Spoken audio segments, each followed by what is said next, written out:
Welcome to Lesson 10, Getting Smart in Photoshop.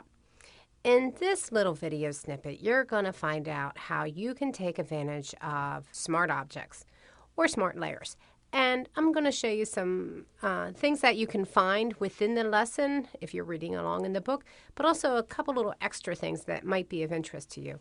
So first of all, I am in Bridge, and I'm opening up PS 1001, and you'll notice that in this particular image, we've got some text and we also have this butterfly layer. Now I'm going to pull this out so you can see this.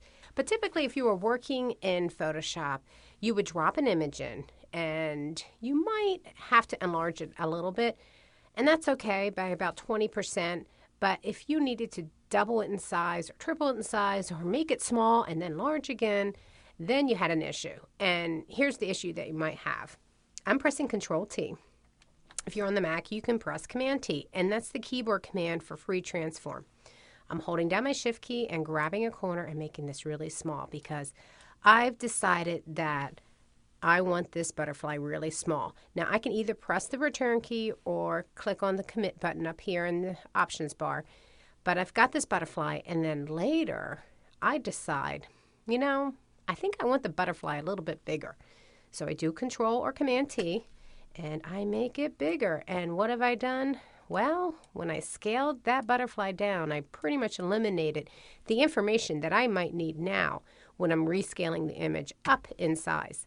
So something to consider. And to avoid this, you can take advantage of smart objects. And they can be used for filters, for resizing images. I typically use smart objects as I'm designing just because I don't have a clue how big or small my various layers are going to be until I am done. One thing to consider, I'm going to just throw that guy away. He's really no good to me right now. One thing to consider is, let me open this up, is that if you are taking advantage of smart objects, and I am going to view 2 up, that you really can't make an object bigger than it originally was without some degradation. So I'm taking this butterfly, and if you noticed, I went into the Arrange Windows to 2 up. I'm on my Move tool, and I'm dragging and dropping this butterfly over here, and then closing this other file. But this particular image, I can't really make it twice the size that I just brought it in, but at least I can keep the original data. Now, I've taken this in. I know I'm going to resize later, so what can I do? A couple things. One is I can right-click on this and say Convert to Smart Object, and this great little icon appears indicating that this is now a smart object. Now, if I press Control or Command-T now, and I make this really, really, really small, I'm holding down the Shift key. Tiny, tiny. Okay, look at the little butterfly. It's more like a gnat. Now, I do Control or Command-T again, and I bring it up in size. Now, first of all, what I love is the fact that when I come up here to the options bar and I look at this, it's showing me that it is still 21% of that original size. So as I scale it, I have a really good idea of what size this original object was, so that if I go over 100%, I can kind of stay at least close or within the 120 mark without degrading that too much. But notice that all the information is there.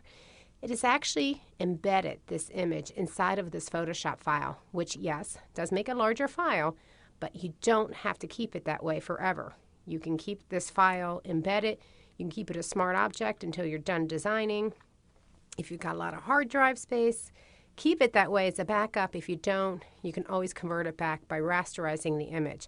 So let's say that I'm done with this particular project, and I decide this is the size I want it, and I don't want it embedded anymore. Of course, I can right-click, and I can choose Rasterize Layer, and now it's no longer a smart object. Now, I'm going to undo that because I want to do a couple other things here. I might want to add another layer. Now, I believe there are some in here, so I'll take the toucan, for example. And here he is. Oops. Hold down my Control key and select him. And I want to apply a filter to him, but I want to be really painterly with this filter. So let me take this, and I've got him selected. I can also convert. This does the exact same thing. Filter, convert for smart filters. Fine. You'll see the same icon appears.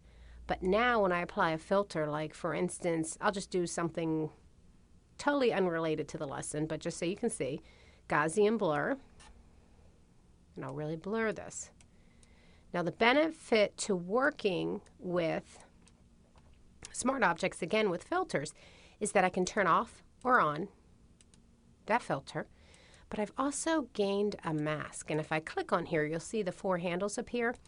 If I take my paintbrush, and I'm going to make it a little bit larger here, you can see I'm pressing the right bracket to the right of the letter P. If I paint with black, wherever I paint, you'll see a little black smudge appear on that mask. It is not applying that filter. So you can do all sorts of things. Perhaps I'll take the gradient, drag it across so that it fades into that blur. I can even come in here and choose that perhaps I want to apply another filter. I'll just come in here and stylize and solarize it just for something funky so that you can see additional items that are being done to this. Now, unfortunately, let me go back to this. I'm going to Control Z that. I did that on purpose to show you that if you still have the smart object layer or thumbnail mask filter effects here, select it and you run a filter, it'll run it on your mask. I didn't really do that intentionally, but it was a good example to show you. Let me click back on Do Can. Boop. See that? This is now selected. Now I will choose Filter, Stylize, Solarize. Okay, and so now you'll see it's been added to this list. So I can add additional filters to this list and turn them off or on as needed. Now, I only get one mask for each of these. What if I also want to apply another filter, but I want a different mask for that? Well, I can take advantage of this neat little feature. I can take this layer and I can convert it to another smart object. Now, I don't know about you, but that's pretty funky. And now I can come in here and apply another filter, and I'll explain what's happening in a little bit. Maybe I want to do, I'll take this and we'll do a motion blur. We'll make it look like he's spinning a little bit here. Okay. And then maybe on this filter, I want the gradient going, select it this way. Okay, so what's happened here is this. I actually have an embedded file in an embedded file. If I double click on this, I can open up the original image, and you'll see there's my original. Okay, here are my original filters that I ran, and I can even double click on this and open up the original toucan. So lots of ways that you can play with this. It's almost mind-boggling, but you can have a lot of fun with this, and yet when I come back to all of these images, even though it may look like this in the final result, the benefit is that original toucan has been saved. So experiment with smart objects, do lots of things with them. If you're taking up a lot of file space, don't worry, just rasterize those layers when you're done and you'll be all set.